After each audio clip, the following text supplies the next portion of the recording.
श्री शिवाय नमस्तुभ्यम। राधे राधे। आप सभी दर्शकों का आपके अपने चैनल धार्मिक कथा और कहानियों में मैं आप सबका बहुत बहुत स्वागत करती हूँ। हर माह के कृष्ण पक्ष की चतुर्दशी तिथि पर मासिक शिवरात्रि का व्रत किया जाता है। मासिक शिवरात्रि भगवान शिव को समर्पित है और एक बहुत ही पवित्र पर्व है। इस दिन भक्तगण भगवान शिव और शिवलिंग की पूजा कर व्रत रखते हैं। मान्यता है कि मासिक शिवरात्रि का व्रत करने और कथा पढ़ने या सुनने से भक्तों को भगवान शिव की कृपा प्राप्त होती है।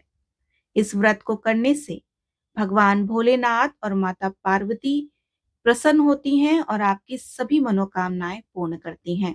मासिक शिवरात्रि का व्रत करने से जीवन में आने वाली सभी समस्याएं समाप्त होती हैं, विवाह में आ रही रुकावटें दूर होती हैं, मन चाहा जीवन साथी प्राप्त होता है, आर्थिक संकट दूर होते हैं, दंपति को संतान सुख का आशीर्वाद मिलता है और भगवान शिव के प्रति भक्ति से व्यक्ति को मोक्ष का मार्ग प्रशस्त होता है। तो मासिक शिवरात्रि के दिन व्रत करने से और कथा पढ़ने या सुनने से आपकी हर आकांक्षाएं भगवान शिव और माता पार्वती पूर्ण करती हैं। आज मासिक शिवरात्रि के दिन हम आपको मासिक शिवरात्रि की पौराणिक कथाएं सुनाएंगे। तो पहली कथा है, धार्मिक पौराणिक कथा के अनुसार चित्रभानु नाम का एक शिकारी था। जानवरों की हत्या करके वह अपने परिवार को पालता था। वह एक साहूकार का कर्जदार था, लेकिन उसका ऋण समय पर ना चुका सका। क्रोधित साहूकार ने शिकारी को शिव मठ में बंदी बना लिया। संयोग से उस दिन शिवरात्रि थी और शिकारी ध्यान मग्न होकर शिव संबंधी धार्मिक बातें सुनता रहा। चतुर्दशी को उसने शिवरात्रि व्रत की कथा भी सुनी। शाम होते ही साहूकार ने उसे अपने पास बुलाया और ऋण चुकाने के विषय में बात की। शिकारी अगले दिन सारा ऋण लौटा देने का वचन देकर बंधन से छूट गया। अपनी दिनचर्या की भांति वह जंगल में शिकार के लिए निकला, लेकिन दिन भर बंदी गृह में रहने के कारण भूख प्यास से व्याकुल था। शिकार खोजता हुआ वह दूर निकल गया। जब अंधकार हो गया तो उसने विचार किया कि रात जंगल में ही बितानी पड़ेगी। वह वन में एक तालाब के किनारे एक बेल के पेड़ पर चढ़कर रात बीतने का इंतजार करता रहा। बिल्व वृक्ष के नीचे शिवलिंग था, जो बेल पत्रों से ढका हुआ था। शिकारी को उसका पता न चला और पड़ाव बनाते समय उसने जो टहनियां तोड़ी वे संयोगवश शिवलिंग पर गिरती चली गईं। इस प्रकार दिन भर भूखे प्यासे शिकारी का व्रत भी हो गया और शिवलिंग पर बेलपत्र भी चढ़ गए। एक पहर रात्रि बीत जाने पर एक गर्भणी हिरणी तालाब पर पानी पीने पहुंची। शिकारी ने धनुष पर तीर चढ़ाकर ज्यों ही प्रत्यंचा खींची तो हिरणी बोली कि मैं गर्भणी हूं, शीघ्र ही प्रसव करूंगी। तुम एक साथ दो जीवों की हत्या करोगे, जो कि ठीक नहीं है। मैं बच्चे को जन्म देकर शीघ्र ही तुम्हारे समक्ष प्रस्तुत हो जाऊंगी, तब मुझे मार लेना। शिकारी ने प्रत्यंचा ढीली कर दी और हिरनी जंगली झाड़ियों में लुप्त हो गई। प्रत्यंचा चढ़ाने तथा ढीली करने के वक्त कुछ बेल पत्र टूटकर शिवलिंग पर गिर गए। इस प्रकार उससे अनजाने में ही प्रथम पहर का पूजन संपन्न हो गया। कुछ ही देर बाद एक और हिरनी उधर से निकली। शिकारी की प्रसन्नता का ठिकाना न रहा। समीप आने पर उसने धनुष पर बाण चलाया। तब उसे देख हिरनी ने विनम्रता पूर्वक निवेदन किया कि हे शिकारी, मैं थोड़ी देर पहले ऋतु से निवृत्त हुई हूँ, कामातुर वीर हिरनी हूँ, अपने प्रिय की खोज में भटक रही हूँ।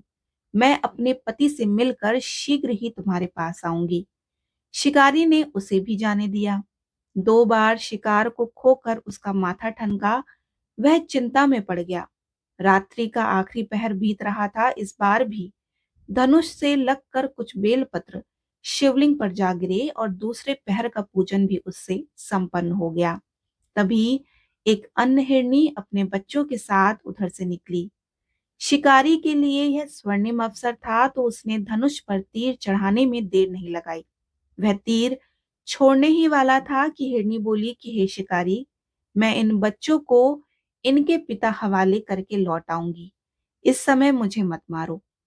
शिकारी हंसा और बोला कि सामने आए शिकार को छोड़ दूं, ऐसा मैं मूर्ख नहीं। इससे पहले मैंने 2 बार अपना शिकार खो चुका हूं। मेरे बच्चे भूख प्यास से व्याग्रह हो रहे हैं। उत्तर में हिरनी ने कहा कि जैसे तुम्हें अपने बच्चे की ममता सता रही है, ठीक वैसे मुझे भी। हे शिकारी, मेरा विश्वास करो, मैं इन्हें इनके पिता के पास छोड़कर तुरंत लौटने की प्रतिज्ञा करती हूँ। हिरनी का दुख भरा स्वर सुनकर शिकारी को उस पर दया आ गई। उसने उस मृगी को भी जाने दिया। शिकार के अभाव में तथा भूख प्यास से व्याकुल शिकारी अनजाने में ही बेल वृक्ष पर बैठा बेल पत्र तोड़ तोड़ कर नीचे फेंकता जा रहा था। पांव फटने को ही और एक हष्ट पुष्ट मृग उसी रास्ते पर आया। शिकारी ने सोच लिया कि इसका शिकार वह अवश्य ही कर कर रहेगा। शिकारी की तनी प्रत्यंचा देखकर मृग विनीत स्वर में बोला कि हे शिकारी, यदि तुमने मुझसे पूर्व आने वाली 3 मृगियों तथा छोटे बच्चों को मार डाला है, तो मुझे भी मारने में विलंब ना करो, ताकि मुझे उनके वियोग में एक भी क्षण दुखी ना सहना पड़े। मैं उन हिरनियों का पति हूँ। यदि तुमने उन्हें जीवन दान दिया है, तो मुझे भी कुछ क्षण का जीवन देने की कृपा करो। मैं उनसे मिलकर तुम्हारे समक्ष उपस्थित हो जाऊंगा। मृग की बात सुनते ही शिकारी के सामने पूरी रात का घटनाक्रम घूम गया और उसने सारी कथा मृग को सुना दी। तब मृग ने कहा कि मेरी तीनों पत्नियां जिस प्रकार प्रतिज्ञाबद्ध होकर गई हैं, मेरी मृत्यु से अपने धर्म का पालन नहीं कर पाएंगी। जैसे तुमने उन्हें विश्वास पात्र मानकर छोड़ा है, वैसे ही मुझे भी जाने दो। मैं उन सब के साथ तुम्हारे सामने शीघ्र ही उपस्थित होता हूँ। शिकारी ने उसे भी जाने दिया। इस प्रकार प्रातः हो गई और उपवास, रात्रि जागरण तथा शिवलिंग पर बेलपत्र चढ़ने से अनजाने में ही शिवरात्रि की पूजा पूर्ण हो गई। पर अनजाने में ही की गई पूजन का परिणाम उसे तत्काल मिला। शिकारी का हिंसक हृदय निर्मल हो गया और उसने भगवत शक्ति का वास हो गया।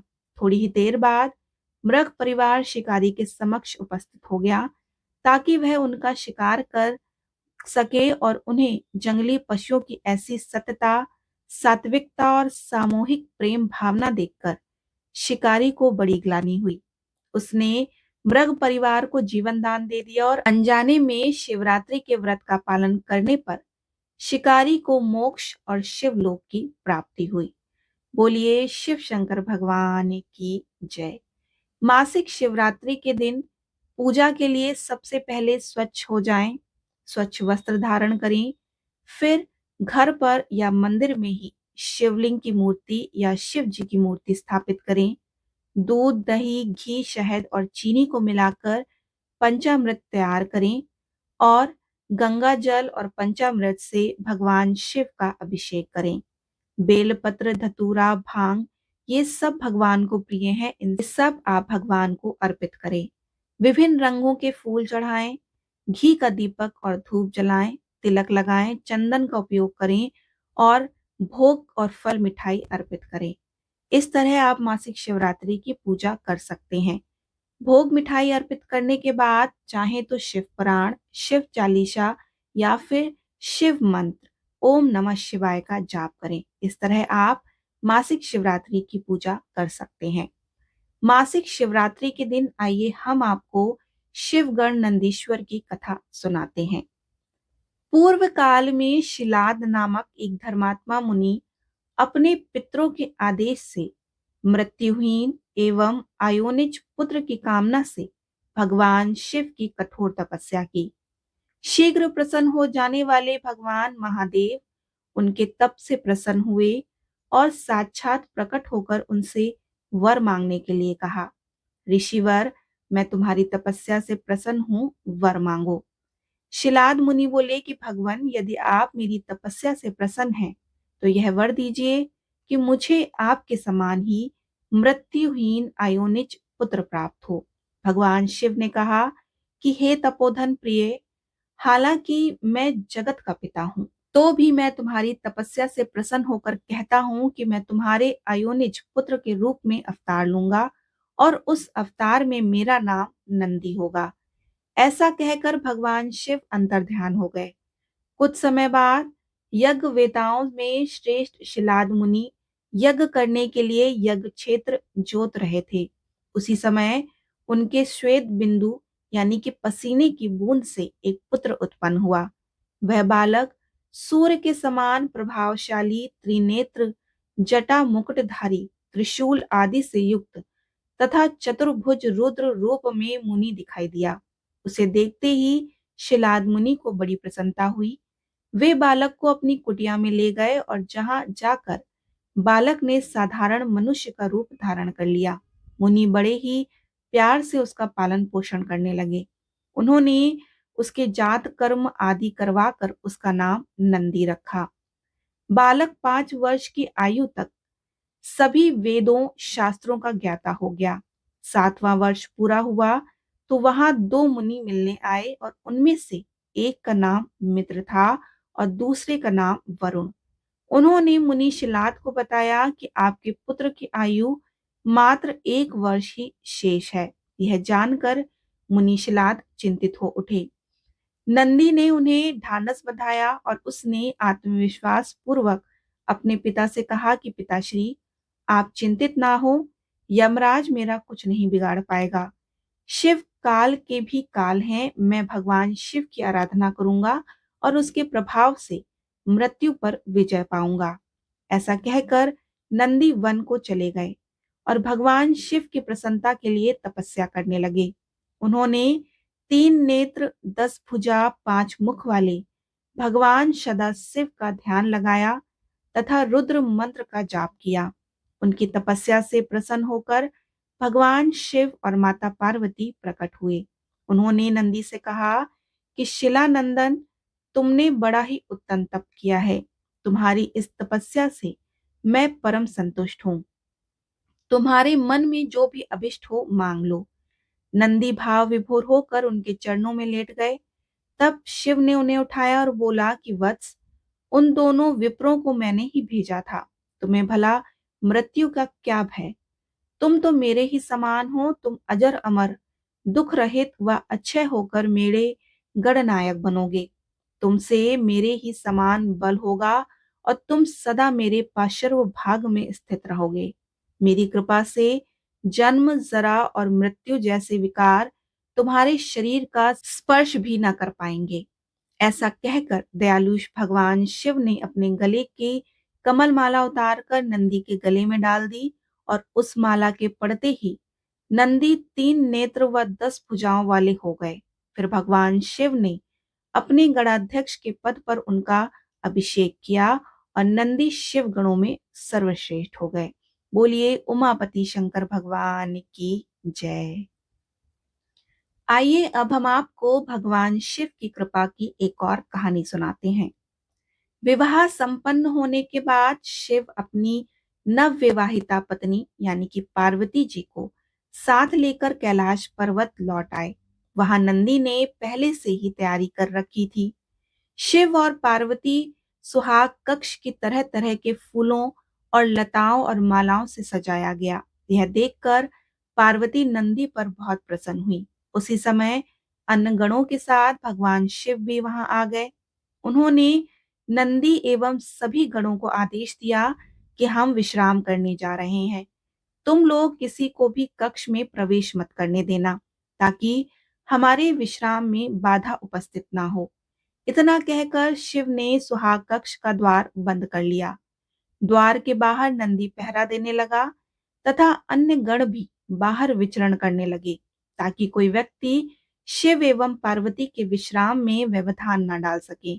शिव के विवाह का समाचार पाकर असुरों का राजा तारकासुर प्रसन्न हो उठा। उसे प्रसन्नता इस बात से नहीं हुई कि शिव विवाह बंधन में बंध गए, बल्कि इस बात से हुई कि शिव विश्राम में रत हैं और अब उसके उत्पातों को रोकने वाला कोई नहीं है।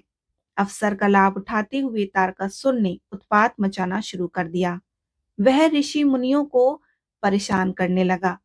यज्ञ में बाधा डालता, यहाँ तक कि हवन की सामग्रियों को भी फेंक देता। देवताओं को तरह तरह से सताने में उसे आनंद आता था। देवता तारकासुर के उत्पातों से त्राही त्राही कर उठे। तारकासुर ने देवराज इंद्र को प्रद्युच्च करके इंद्र का सिंहासन छीन लेने का निश्चय किया। देवताओं को जब उसके इस निश्चय का पता चला तो वे बहुत चिंतित हो उठे।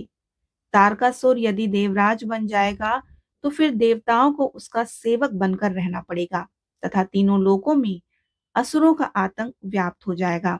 इस स्थिति में धर्म का अंत सुनिश्चित है। यह भयावह स्थिति को देखकर देवता सृष्टि रचयिता ब्रह्मा की शरण में पहुंचे। सभी ने ब्रह्मा जी से प्रार्थना की कि भगवान, अब आप ही हमें बचा सकते हैं तथा धर्म की रक्षा कर सकते हैं। तारकासुर के कुकृत्य पर अंकुश लगा पाना मेरे भी वश की बात नहीं है। यदि यह कार्य कर सकता है तो वो स्वयं शिव हैं। आप लोग उनके पास जाइए और उनसे प्रार्थना कीजिए। ब्रह्मा जी ने देवताओं को परामर्श दिया तो सभी देवता शिव से मिलने चल पड़े। वे जब शिव के सुहाग कक्ष के पास पहुंचे तो नंदी ने उन्हें वापस जाने को कह दिया। तब देवताओं ने नंदी को तारकासुर के उत्पातों के बारे में बताते हुए कहा कि शिव को सूचना दे दो कि हमारा उनसे मिलना अत्यंत आवश्यक है। देवगण क्षमा करें, मैं यह नहीं कर सकता हूँ। स्वयं शिव ने मुझे आदेश दिया है कि मैं किसी को उनके विश्राम में व्यवधान न डालने दूं। अतः मैं ना तो उन्हें आप लोगों के बारे में सूचना दे सकता हूँ और न मैं आप लोगों को उनसे मिलने दूंगा। देवताओं ने देखा कि नंदी तथा अन्य गण उन्हें किसी भी स्थिति में शिव से नहीं मिलने देंगे। वे विष्णु के पास पहुंचे तो विष्णु ने देवताओं को परामर्श दिया कि वे मिट्टी का पार्थिव लिंग तैयार कर पंचाक्षरी मंत्र का जाप कर और शिव का आवाहन करें। देवताओं ने मिट्टी के पार्थिव लिंग को तैयार किया और हर हर महादेव का उच्चारण करते हुए वे पंचाक्षरी मंत्र का जाप करने लगे। देवताओं के जाप का स्तर शिव के सुहाग कक्ष तक पहुंचा। शिव ने जैसे ही अपने नाम का उच्चारण सुना तो वो व्याकुल हो उठे। शिव की व्याकुलता देख पार्वती ने पूछा कि हे प्रभु, क्या हुआ? आप अचानक व्याकुल क्यों हो उठे? भगवान शिव ने कहा कि मेरे भक्त मुझे बुला रहे हैं देवी। पार्वती ने पूछा कि कौन है ये भक्त? अभी तक तत्काल जाना आवश्यक है क्या? शिव ने कहा, ये सभी भक्त देवगण हैं जो संभवतः किसी संकट से घिरे हुए हैं, इसीलिए पंचाक्षरी मंत्र का जाप करते हुए मेरा स्मरण कर रहे हैं। उन्हें मेरी सहायता की आवश्यकता है, किंतु मुझे भी आपकी आवश्यकता है। यदि आप मुझे सुहाग शैया पर इस प्रकार छोड़कर चले जाएंगे तो यह मेरे प्रति अन्याय होगा।